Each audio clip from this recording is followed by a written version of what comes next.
Nous saluons les enfants de Dieu, ceux de l'Aigle Tabernacle et de partout. Que Dieu vous bénisse. Voici, nous sommes venus ce matin de Pâques pour vous apporter ce petit message. Nous allons lire dans la Bible, dans le livre d'Exode, au chapitre 12. Nous allons commencer à partir du premier verset jusqu'au verset 11. La Bible dit ceci. L'Éternel dit à Moïse et à Aaron dans le pays d'Égypte, « Ce mois-ci sera pour vous le premier des mois. Il sera pour vous le premier des mois de l'année. Parlez à toute l'assemblée d'Israël et dites, le 10e jour de ce mois, on prendra un agneau pour chaque famille, un agneau pour chaque maison. Si la maison est trop peu nombreuse pour un agneau, on le prendra avec son plus proche voisin, selon le nombre de personnes. Vous compterez pour cet agneau d'après ce que chacun peut manger. Ce sera un agneau sans défaut, mâle, âgé d'1 an. Vous pourrez prendre un agneau ou un chevreau. Vous les garderez jusqu'au 14e jour de ce mois, et toute l'assemblée d'Israël l'immolera entre les deux soirs. On prendra de son sang et on mettra sur les deux poteaux et sur les linteaux de la porte des maisons où on les mangera. Cette même nuit, on en mangera la chair rôtie au feu, on la mangera avec des pains sans levain et des herbes amères. Vous ne le mangerez pas à demi-cuit et bouilli dans l'eau, mais il sera rôti au feu, avec la tête, les jambes et l'intérieur. Vous n'en laisserez rien jusqu'au matin, et s'il en reste quelque chose le matin, vous les brûlerez au feu. Quand vous les mangerez, vous aurez vos reins sains, vos souliers aux pieds, votre bâton à la main, et vous les mangerez à la hâte. C'est la Pâque de l'Éternel. Gracieux Père Céleste, nous te remercions pour la lecture de ta parole. Maintenant, Seigneur Jésus, que nous allons parler à tes enfants. Ouez-nous suffisamment, Seigneur. Nous remettons tout entre saintes mains dans le nom précieux de notre Seigneur et Sauveur Jésus-Christ. Amen. Je pense que vous venez de suivre la lecture de la parole ici dans le livre d'Exode au chapitre 12, du premier verset jusqu'au verset 11. C'est Dieu lui-même qui avait parlé à Moïse et à Aaron dans le pays d'Égypte. Il leur avait dit de préparer l'agneau pascal. On devrait le prendre le soir, entre les deux soirs. Et c'était la nuit. Et on devrait appliquer le sang sur les linteaux et sur les poteaux de la maison. Et chaque famille israélite devrait prendre cet agneau-là. Et la Bible déclare au verset 11, « Quand vous les mangerez, vous aurez vos reins sains, vos souliers aux pieds, votre bâton à la main, et vous les mangerez à la hâte. C'est la Pâque de l'Éternel. » Cet agneau-là qu'on avait pris là à Goshen, lorsque les enfants d'Israël étaient en Égypte, c'était l'agneau pascal. C'était le temps où les enfants d'Israël devaient quitter le pays d'Égypte et retourner dans le pays de Canaan. Et je pense que ce matin ici, toutes les églises célèbrent la Pâque. Toutes les églises parlent de la Pâque. Et mes bien-aimés frères, je pense qu'on ne peut pas parler seulement de la Pâque sans toutefois citer l'agneau pascal. Et cet agneau pascal, c'est le Seigneur Jésus-Christ, qui a été typifié dans l'Ancien Testament par cet agneau-là qui avait été immolé entre les deux soirs. C'est pourquoi, si vous pouvez lire aussi avec moi dans Matthieu chapitre 27, je pense que vous allez retrouver quelque chose là. Écoutez ce que dit la Bible. Je pense que quand Jésus-Christ était né, tout le monde ne l'avait pas cru. Tout le monde le taxait d'un enfant illégitime. On ne le croyait pas. Mais malgré cela, c'était Dieu qui avait une mission à accomplir sur la terre. Dieu avait une mission de sauver l'humanité qui était tombée depuis le jardin d'Éden par le péché d'Adam et Ève. Et comme toute la race humaine était plongée dans le noir ou dans le péché, aucun être humain ne pouvait sauver son frère. Et comme la loi de Dieu disait, sans effusion de sang, il n'y a point de pardon des péchés. Et si vous vous rappelez, là dans la Genèse, Dieu avait tué aussi un agneau. Lorsque Adam et Ève avaient commis le péché, Dieu avait immolé un agneau, il avait versé le sang, il avait donné la peau comme vêtement à Adam, il avait vêtu aussi Ève de la peau de la bête. Et cet agneau-là était toujours le type du véritable agneau qui est le Seigneur Jésus-Christ. Alors quand Jésus-Christ est né, il était né dans une crèche, là où on élevait le bétail, là où le bête mettent bas. C'est dans la bergerie. C'est là où Christ a été né. Et lorsqu'il a atteint un certain âge, je pense qu'à l'âge de 33 ans, avant sa mort, il devrait aussi préparer aussi la Pâque. Et cette Pâque-là, c'était vraiment quelque chose de grand que chacun de nous vraiment doit considérer dans sa vie maintenant. Dans le livre de Matthieu au chapitre 27, le verset 32 nous dit ceci. Lorsqu'ils sortirent, ils rencontrèrent un homme de Cyrène appelé Simon. Ils les forcèrent à porter la croix de Jésus-Christ. C'était quand Jésus-Christ gravissait le mont Golgotha.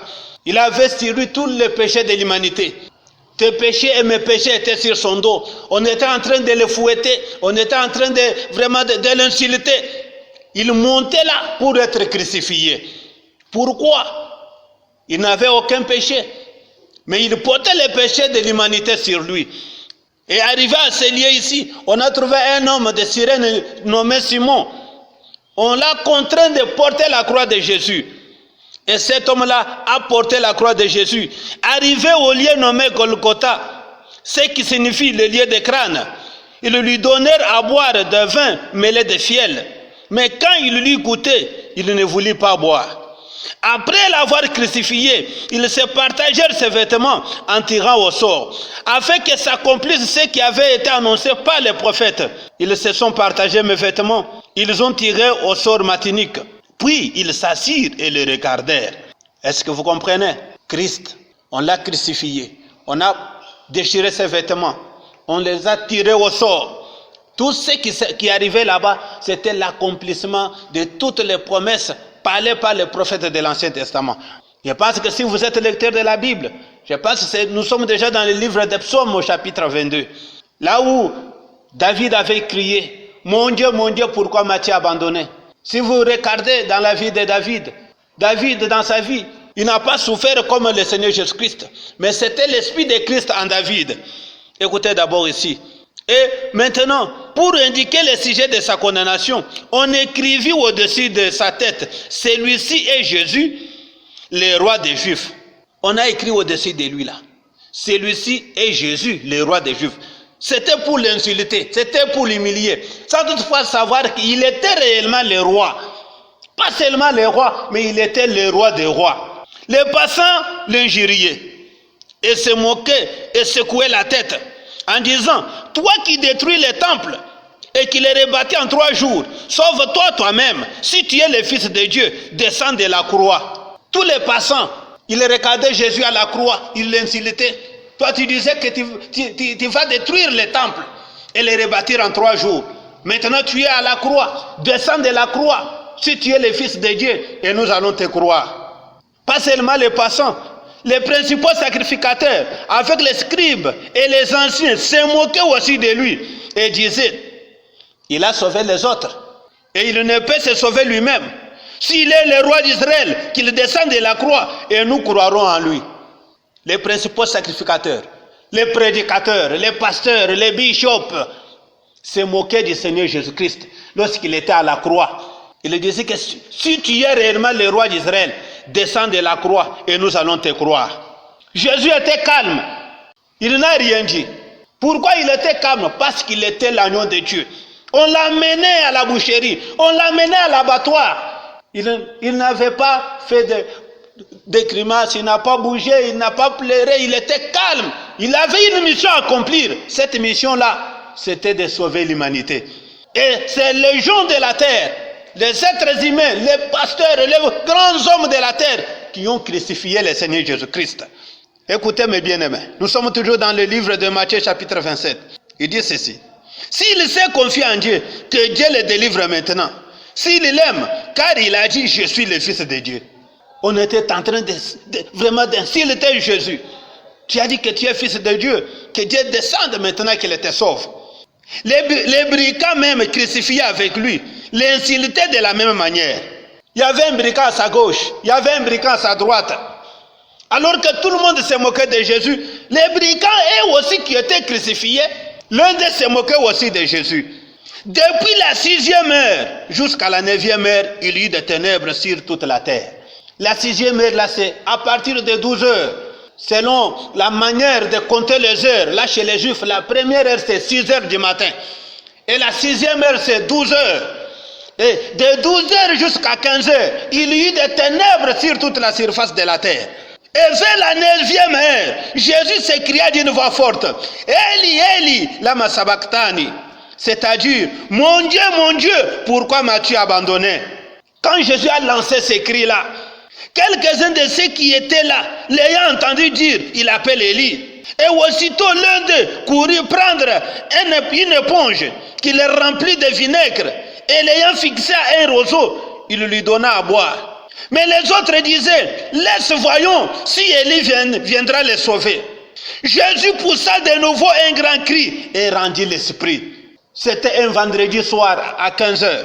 Jésus poussa un grand cri et rendit l'esprit. Écoutez un peu l'événement qui s'est déroulé. Quand Jésus a rendu l'esprit, c'était en présence des prédicateurs. C'était en présence vraiment des rabbins juifs. Et tout le monde voyait comment Jésus souffrait à la croix. Et voici le voile du temple se déchira en deux, depuis le haut jusqu'en bas. La terre trembla, les rochers se fendirent, les sépulcres s'ouvrirent, et plusieurs cordes de ceux qui étaient morts ressuscitèrent. Oh, il y eut un événement grand ce jour-là. La terre trembla, les rochers se fendirent, les sépulcres s'ouvrirent à cause de ce grand cri-là. Quand Jésus rendit l'âme, le ciel n'a pas pu éclairer parce que le ciel voyait son créateur suspendu à la croix. La terre n'a pas pu supporter de voir son créateur nu à la croix entre le ciel et la terre. Les hommes de la terre l'avaient abandonné, le ciel l'avait abandonné. Les disciples avaient pris fuite. Qui pouvait secourir Jésus en ce temps-là? Aujourd'hui, tout le monde dit que nous croyons Jésus. Mais quand il était sur la terre, qui pouvait le croire? Et Jésus, c'est le même message que nous prêchons aujourd'hui. Qui peut le croire encore aujourd'hui? Jésus est toujours dans sa parole. Les sépulcres s'ouvrirent. Les saints qui dormaient dans les cimetières ressuscitèrent. Les voiles du temple se déchirèrent en deux, du haut vers le bas. Alors, à cause de ce grand événement, les gens ont compris que réellement il était fils de Dieu, avec un grand retard. Et cet homme de Cyrène-là, c'était un homme noir qui avait aidé Jésus à porter sa croix vers le calvaire. Et n'oubliez pas que l'homme noir est dans le plan de la rédemption. Il avait aidé notre Seigneur à porter sa croix. Lorsque ces rochers-là se fendirent, les sépulcres s'ouvrirent, tous les saints qui étaient dans leur tombe, dans le paradis ressuscitèrent. Ils ont marché avec Jésus. Ils sont allés vraiment jusque dans la 6e dimension. C'est là où l'Écriture dit, porte éternelle, élevez volonto. Portail éternel, élevez volonto. Que le roi de gloire fasse son entrée. Ceux qui étaient là dans le ciel, ils ont posé, qui est ce roi de gloire qui vient de la terre? Et pensaient que Jéhovah était toujours là. Mais ils ne savaient pas que Jéhovah était devenu Jésus sur la terre pour sauver l'humanité. Et le roi répondit, c'est l'Éternel des armées. Il venait de la terre avec tous les rachetés de l'Ancien Testament. Ils ont défilé ces jours-là. Bien-aimés frères et sœurs, la Pâque pour nous, c'est un grand événement. Il parle de la mort, pas seulement de la mort, la Pâque parle aussi de la résurrection. Quelle résurrection? C'est la résurrection de notre Seigneur et Sauveur Jésus-Christ. Comme nous allons le lire, il y a eu beaucoup de prophètes. Parce qu'aujourd'hui, les gens, si vous allez chez les Juifs, ils vont vous dire, oh Jésus-Christ, c'est un monsieur, c'est un Juif, il a vécu ici, nous avons vu sa tombe quelque part. Les autres disent que c'est un certain prophète. Les autres disent, oh, il est un homme comme tous les autres. Mais il n'était pas seulement le prophète. Il était la sommation de tous les prophètes. Il était plus grand que tous les prophètes. Parce que depuis l'Ancien Testament, tous les prophètes qui avaient parlé sous l'inspiration de Dieu, tous étaient retenus dans leur tombe. La mort régnait sur eux. Aucun d'eux n'a pu bouger. Ésaïe a parlé, il a prophétisé. La mort l'attendait. La mort l'a bloqué. Le séjour des morts l'a bloqué. Jérémie avait parlé. Il a été retenu dans la tombe. Adam lui-même, le premier, retenu dans la tombe. Josué, Caleb, Samson, tout le monde, tous les prophètes, tous les juges de l'Ancien Testament, ils ont été retenus dans leur tombe. Mais gloire soit rendue à notre Seigneur, parce qu'il est l'unique qui a vaincu la mort, qui a vaincu la tombe et qui est ressuscité vivant. C'est pourquoi nous fêtons la Pâque. Nous ne la fêtons pas comme tous les autres. Nous fêtons la résurrection du Seigneur avec une preuve. Quelle est cette preuve-là? Il y a une tombe vide. C'est ça le sceau de Pâques pour nous. Et mon petit thème de ce matin, je l'intitule la Pâque. Parce que tout le monde parle de la Pâque. Comment nous allons nous taire alors que Christ a souffert pour nous? Écoutez ce que dit la Bible. Nous allons lire dans Matthieu chapitre 28, à partir du premier verset jusqu'au verset 10. Après le sabbat, à l'aube du premier jour de la semaine, c'est-à-dire après le sabbat, c'était après le samedi, à l'aube du premier jour de la semaine, c'est-à-dire dimanche matin, aujourd'hui comme dimanche matin, Marie de Magdala et l'autre Marie allèrent vers le sépulcre. Et voici, il y eut un grand tremblement de la terre, car un ange du Seigneur descendu du ciel vint rouler la pierre et s'assit dessus. Son aspect était comme l'éclair, et son vêtement blanc comme la neige. Les gardes tombèrent de peur et devinrent comme morts. Mais l'ange prit la parole et dit aux femmes, pour vous, ne craignez pas, car je sais que vous cherchez Jésus qui a été crucifié. Lorsqu'on a enterré Jésus, on l'a mis dans sa tombe, on a roulé une grosse pierre, on a mis à l'entrée, on a pris aussi la carte, on a mis là-bas les militaires. De sorte que si Jésus est ressuscité, qu'il manque comment pousser d'abord la pierre. Et si même un ange venait à son secours pour enlever la pierre, la carte était là-bas. Les militaires étaient là. Ils devraient tirer sur lui. Mais comprenez cet événement glorieux. La terre trembla. L'ange roula la pierre. Jésus ressuscita. Tous les militaires étaient par terre comme des cadavres. Alors ces femmes-ci qui sont venues pour voir où est-ce qu'on avait enterré Jésus, elles ont trouvé l'ange. Et l'ange leur avait dit, il n'est pas ici, il est ressuscité comme il l'avait dit.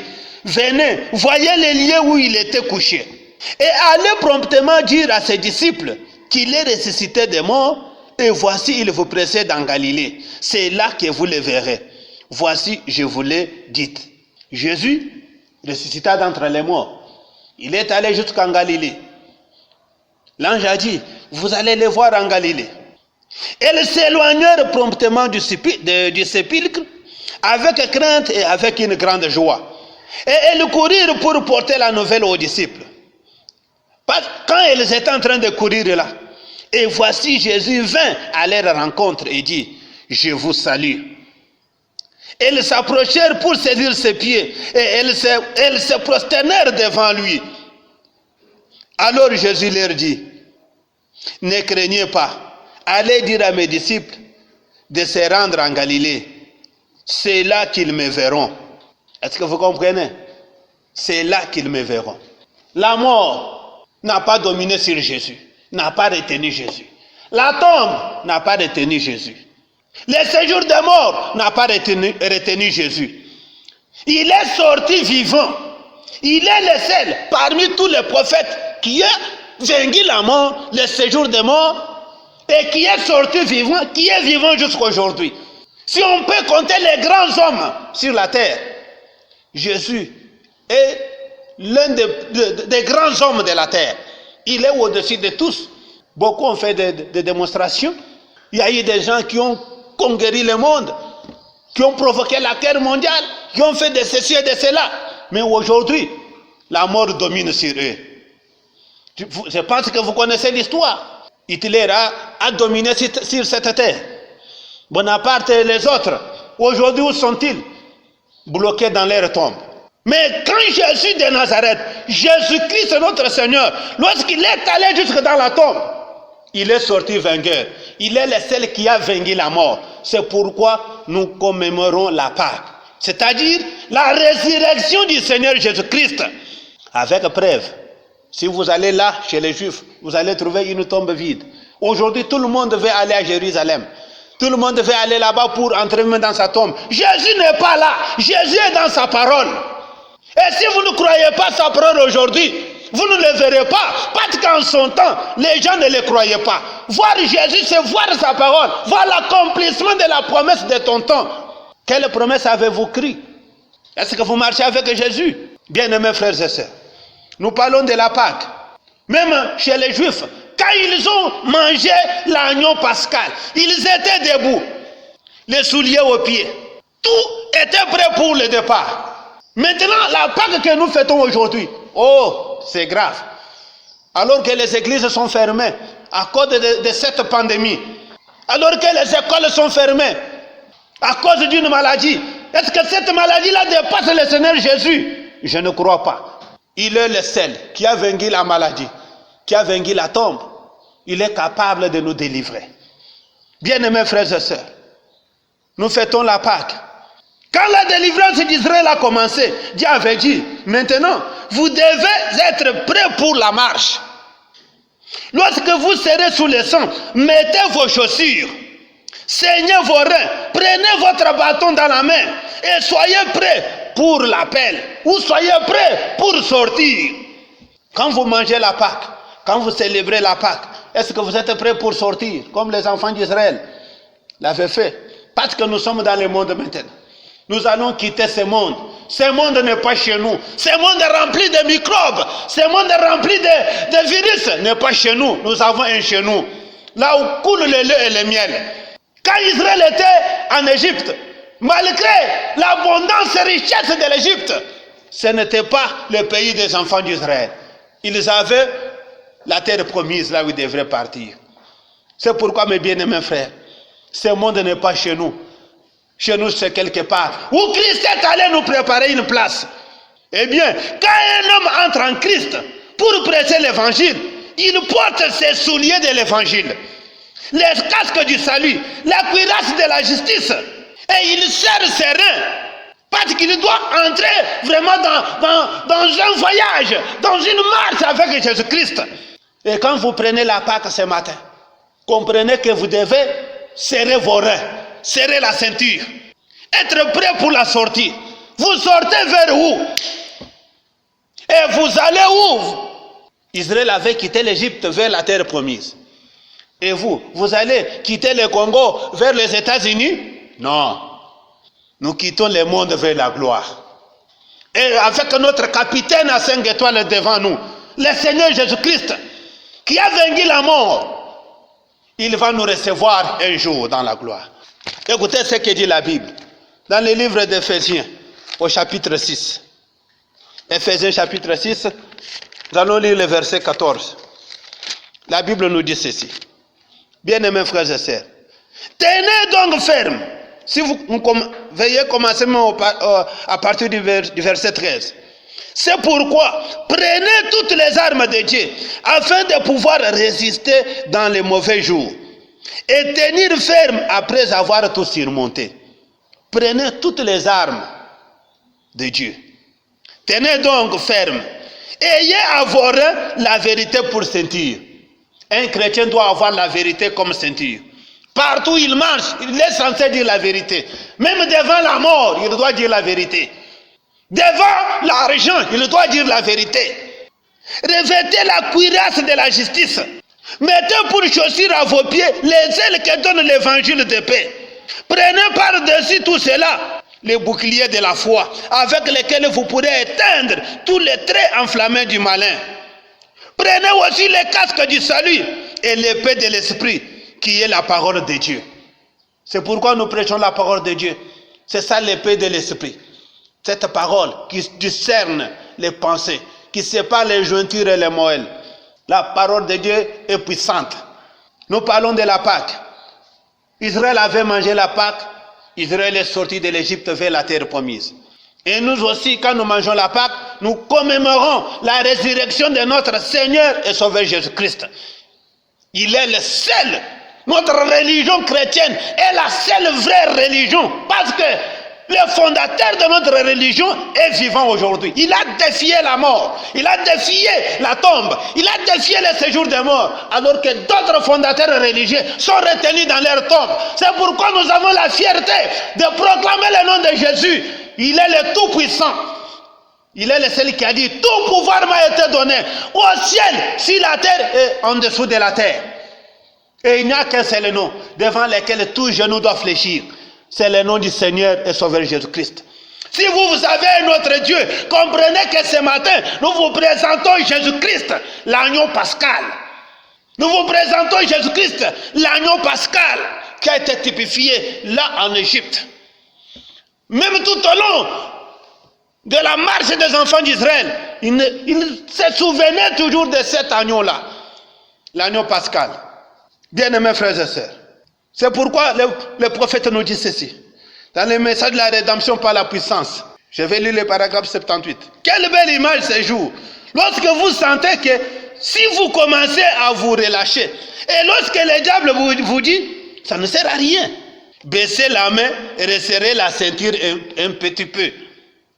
Quand le diable veut vous décourager, vous dire, oh, on a fermé les églises, ça sera pour toujours. Baissez seulement la main et resserrez la ceinture. En les faisant monter, il resserrait ses ornements de guerre et les faisait remonter. Quand les militaires partent à la guerre, ils peuvent avoir des munitions. Ils peuvent avoir même tout un colis derrière lui là. Mais après tout, il a une ceinture. C'est cette ceinture-là qui maîtrise tous les fardeaux ou bien toutes les munitions qu'il est en train de porter. Toutes ces munitions-là reposent sur la ceinture. Quand il sent qu'il commence à fatiguer, il resserre la ceinture. Et vous aussi, quand vous sentez que la force de la prière a diminué, resserrez la ceinture, allez à genoux, mangez l'agneau pascal. Vous allez continuer jusqu'à la destination. Bien-aimés frères et sœurs, nous sommes dans une bataille terrible. Nous sommes dans la marche. Le prophète nous dit ceci dans le message de l'année de Jubilé. 3 octobre 54, le paragraphe 163. Ceci est aussi valable pour la guérison divine. Savez-vous cela? Lorsque Israël avait mangé le type, c'est-à-dire l'agneau, la Pâque, ils ont voyagé durant 40 ans dans le désert. Ils étaient sortis sans aucune personne faible parmi eux. Pensez-y. Pas une personne faible. 40 ans. La communion, un signe pour les croyants. Quand Israël avait pris la Pâque, Israël a marché pendant 40 ans sans une personne faible parmi eux. Dieu avait fait des meilleurs préparatifs pour les voyages des enfants d'Israël. Et quand vous mangez aussi la Pâque, vous devez aussi marcher jusqu'à la destination. Dieu va vous protéger. Bien-aimés frères et sœurs, ne comptez pas sur les rumeurs, ce que le diable peut faire tout autour de vous. Ne regardez pas aux circonstances, regardez à celui qui vous a appelé. C'est celui-là qui va vous garder. Ne regardez pas de la manière que cette pandémie est en train de ravager le monde. Le monde meurt. Le monde passe avec sa convoitise. Nous ne sommes pas de ce monde. Nous avons un pays quelque part. Bien-aimés frères et sœurs, quand nous mangeons la Pâque, quand nous mangeons la parole, nous avons toutes les vitamines. Nous avons toutes les vitamines qu'il faut pour la marche. C'est pourquoi, mes bien-aimés frères, tenez toujours à la croix. Nous allons arriver. Nous allons arriver. Notre bateau va accoster un jour quelque part. Nous allons accoster de l'autre côté et nous allons entrer dans notre pays. L'agneau et la colombe, le paragraphe 23. Or, Abel vit cela et il sacrifia un agneau là dans les jardins d'Éden. Le premier à sacrifier l'agneau, c'était Dieu lui-même. Quand Abel est venu avec son frère Caïn, alors qu'ils allaient donner une offrande à Dieu, Abel a compris que nos parents n'avaient pas mangé les pommes, n'avaient pas mangé le maïs pour connaître qu'ils étaient nus. Il a eu la révélation. C'était une révélation au travers des âges. Cela a été une révélation, frère. Qu'est-ce qui fait qu'Abel est allé prendre un agneau, il a immolé, le sang a coulé, Et Dieu a créé l'offrande d'Abel. Cela ne veut pas dire que Caïn n'avait pas donné vraiment de bons fruits. Il avait donné de bons fruits, mais il n'avait pas la révélation. La rédemption dans l'effusion de sang. La guérison est dans le sang. Le salut est dans le sang versé. Pour que vous soyez vraiment purifiés de vos péchés, vous devez vous cacher sous le sang de l'agneau. Abel a versé le sang. Il est allé se cacher sous le sang de cet agneau-là. Dieu a exaucé sa prière. Est-ce que vous avez aussi un agneau ce matin que tu peux immoler et se cacher sous le sang afin que Dieu puisse agréer aussi ta prière? C'est une révélation. C'est une révélation, mes bien-aimés frères et sœurs. Le prophète nous dit ceci. Et ce soir, c'est une révélation. Non pas une forme extérieure, ni une déclaration d'un credo, ni un groupe de prière. Ça ne demande pas un groupe de prière. Maintenant, vous allez prier en groupe comment? Ni un chapelet, ça ne demande pas ça. Mais une révélation directe selon laquelle Dieu vous a révélé que Christ est votre agneau pascal, qu'il a porté vos péchés et que vous l'avez accepté comme sacrifice pour les péchés à votre place. Qu'il a porté vos péchés et que vous l'avez accepté comme votre sacrifice pour les péchés à votre place. Sur cette pierre, je bâtirai mon église. Amen. Sur cette pierre, je bâtirai mon église. C'est la révélation. Aujourd'hui, ça ne demande pas un groupe de prière. Ça ne demande pas les chapelets. Combien de prêtres sont morts en Italie? Aujourd'hui, même le pape de Rome est en fuite. Il est allé prier quelque part. Les églises sont fermées. Mais la porte du ciel n'est pas fermée pour les croyants. L'agneau pascal n'est pas enlevé sur le trône. Christ est allé sur le lieu très élevé. Après la résurrection, il a déposé son corps là. Son corps est là comme un mémorial. Et puis autre chose. Je voudrais que vous remarquiez la véracité et l'infaillibilité de la parole de Dieu. La Bible dit, il garde tous ses os. Aucun de ces os n'est brisé. Car dans les types, l'agneau pascal en était le type. L'agneau devrait être un agneau sans défaut. Si vous voyez dans l'Ancien Testament, quand on avait pris l'agneau là, c'était un agneau sans défaut. Ce n'était pas un agneau infirme ou un agneau borgne. C'était un agneau en bonne santé, âgé d'1 an. Et Jésus-Christ, il est mort. On n'a pas brisé ses os parce qu'il était l'agneau de Dieu. On l'a enterré comme cela.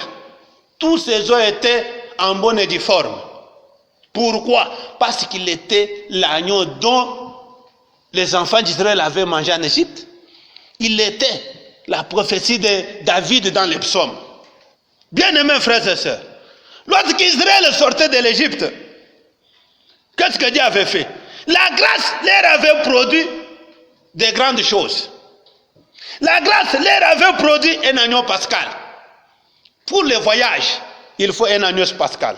C'est ce que le prophète nous dit dans les messages se tourner vers le nord, le paragraphe 5.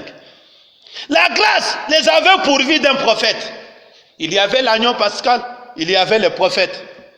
Vous qui fêtez la Pâque aujourd'hui, ok, vous avez l'agneau pascal ensemble comme nous. C'est Jésus, ok. Mais où est le prophète? Dans votre camp, où est le prophète mondial? De la trempe de Moïse. La grâce les avait pourvus d'un prophète et la grâce les avait pourvus d'un ange. Ok, vous avez un prophète, mais où est l'ange? Parce que Dieu avait dit à Moïse, j'envoie mon ange devant toi. Il va te précéder, il va te conduire jusque dans la terre promise. Ils ont mangé l'agneau pascal, ils avaient le prophète Moïse, ils avaient l'ange au-dessus de Moïse. Voilà vraiment la véracité de la parole.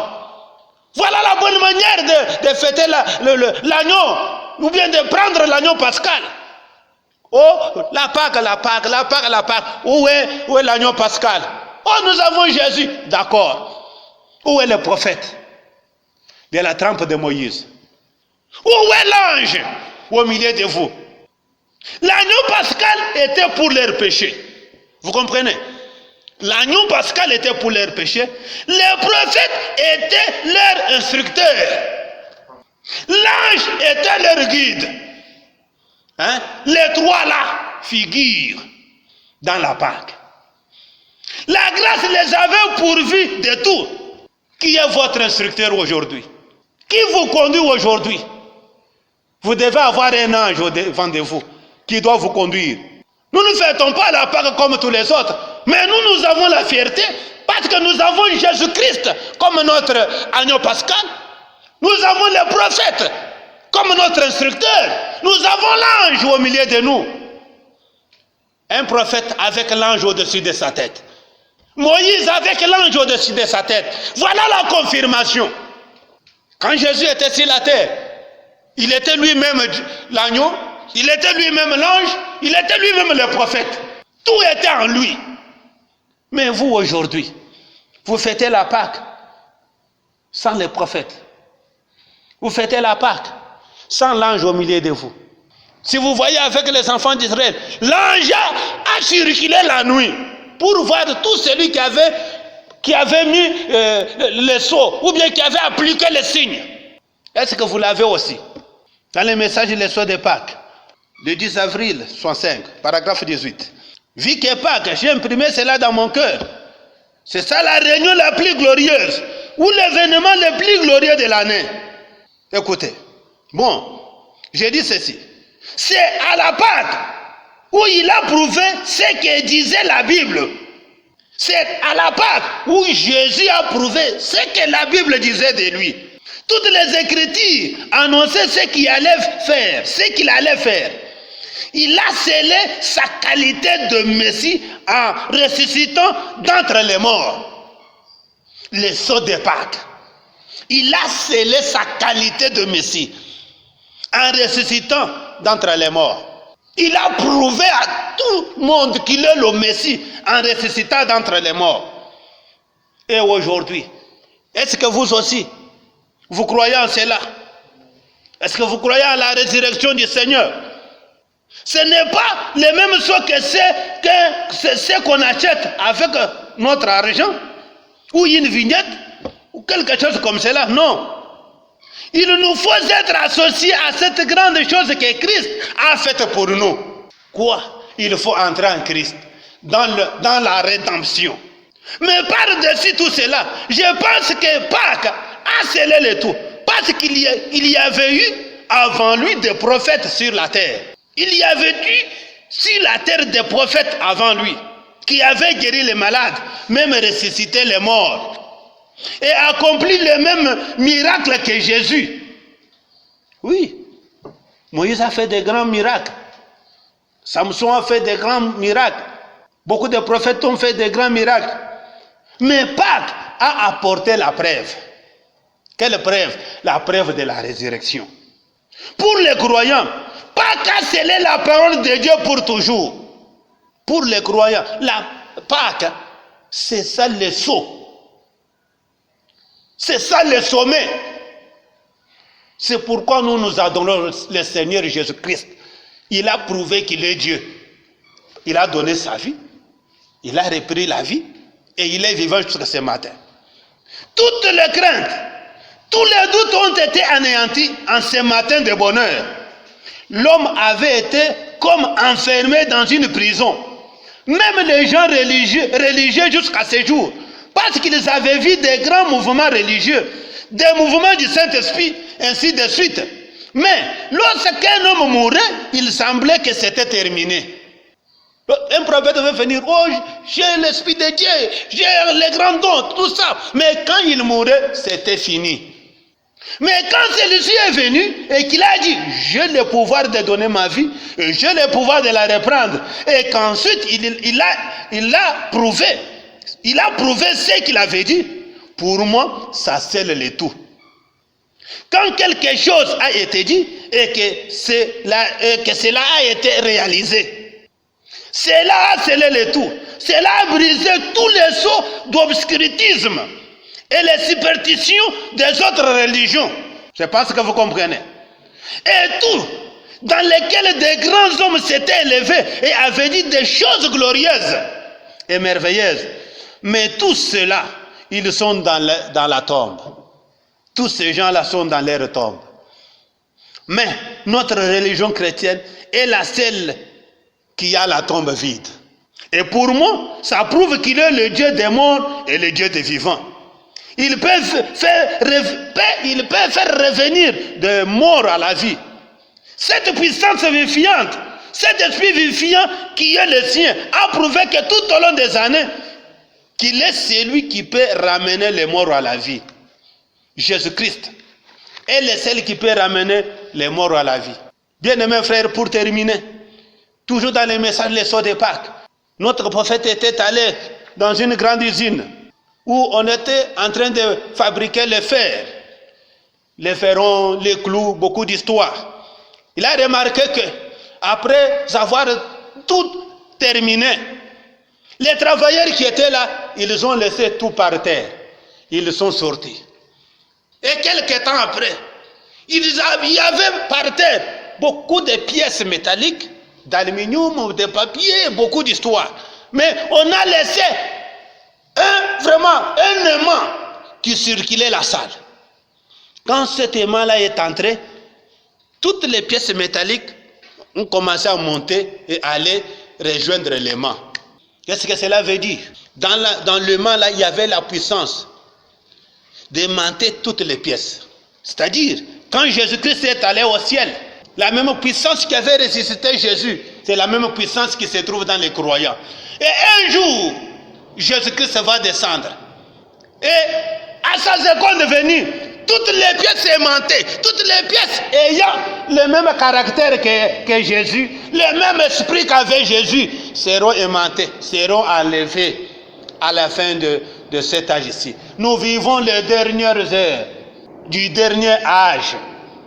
Bien-aimés frères et sœurs, vous qui écoutez ces messages, nous demandons la grâce pour vous, que Dieu vous bénisse. Nous demandons les bénédictions pour tous celui qui est en train de suivre ces messages. La fin de l'histoire, c'est comment? À la fin de cet âge ici, il y aura un enlèvement. Cet enlèvement-là, c'est pour les pièces qui ont été fabriquées avec le Saint-Esprit, ou bien qui ont le même caractère, la même vie, le même esprit qui est en Jésus. Si le même esprit est en vous, à la fin de cet âge, vous serez aimantés. Que Dieu vous bénisse. Et que Dieu bénisse tous les enfants de l'Église Tabernacle. Que Dieu bénisse tout le monde qui écoute cette prédication. Et qu'il bénisse aussi les administrateurs et tout celui qui était au programme. Que le Dieu Tout-Puissant bénisse chacun de vous au nom de Jésus-Christ. Amen.